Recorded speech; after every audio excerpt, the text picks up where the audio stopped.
तकरीबन 3 महीना हज की डेट और हज की डिटेल्स आने को इस बार जो है हज कमेटी ने लगा दिया, लेकिन उसके बाद भी बहुत सारी चीज़ें जो है अब भी क्लियर होने की है।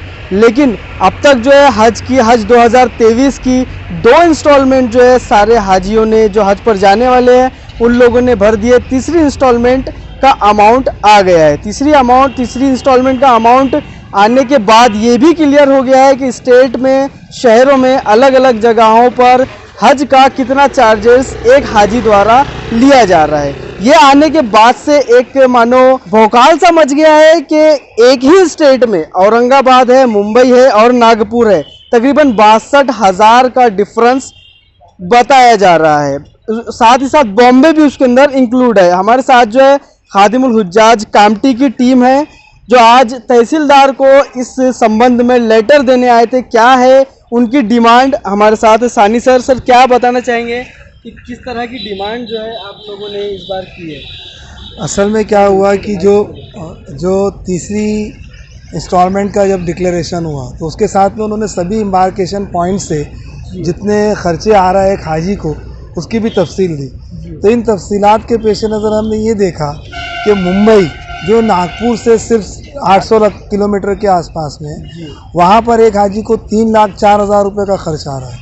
वहीं नागपुर एम्बार्केशन पॉइंट से जो हाजी जाएगा तो उस हाजी को 3,67,224 रुपये जो है वो भरने पड़ रहे हैं। अच्छा। तो ऐसा अगर देखा जाए तो तकरीबन एक हाजी के पीछे में 62,000 रुपये का डिफरेंस आ रहा है।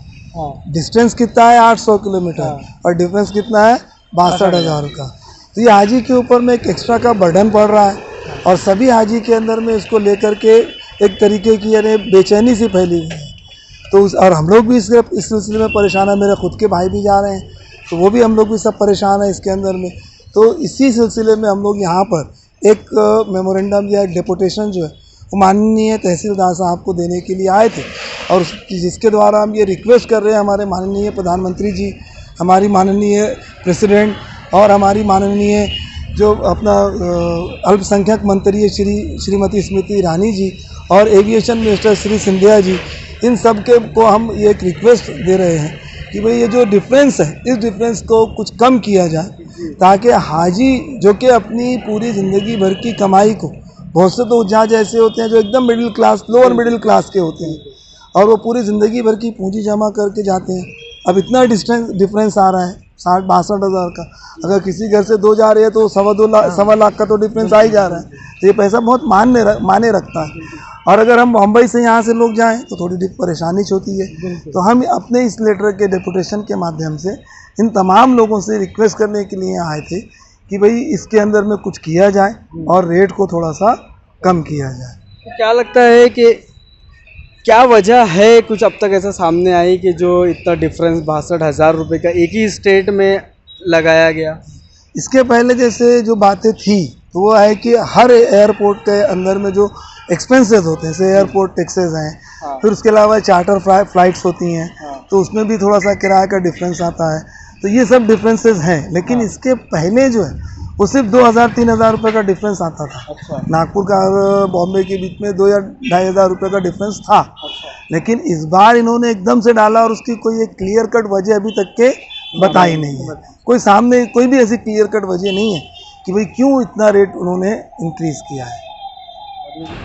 तो खादिमुल हुज्जाज कामटी की जो टीम है उनसे हमने बात की। तहसीलदार के मार्फत जो है अलग अलग मंत्रियों द्वारा जो है दिया जा रहा है, अलग अलग मंत्रियों को जो है लेटर दिया जा रहा है ताकि जो नागपुर से जो एम्बरेशन पॉइंट है उसका जो खर्चा 62,000 रुपये ज़्यादा है उसे कम किया जाए। एक बात मैं और आपको बताता चलूँ कि पिछले कुछ हफ्ते 10 दिन की खबरों का अगर मुआयना करें तो गो फर्स्ट की जो काफ़ी सारी फ़्लाइट्स है वो कैंसिल की गई है।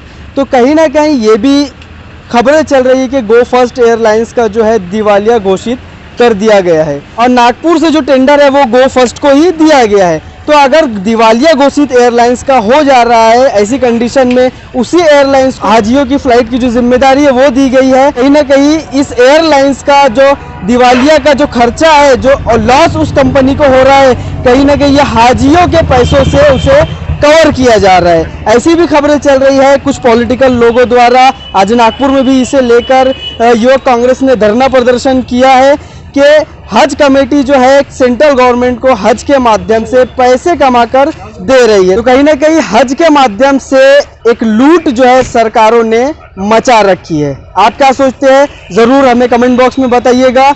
बने रहिए एनजीपी न्यूज के साथ। बहुत बहुत शुक्रिया।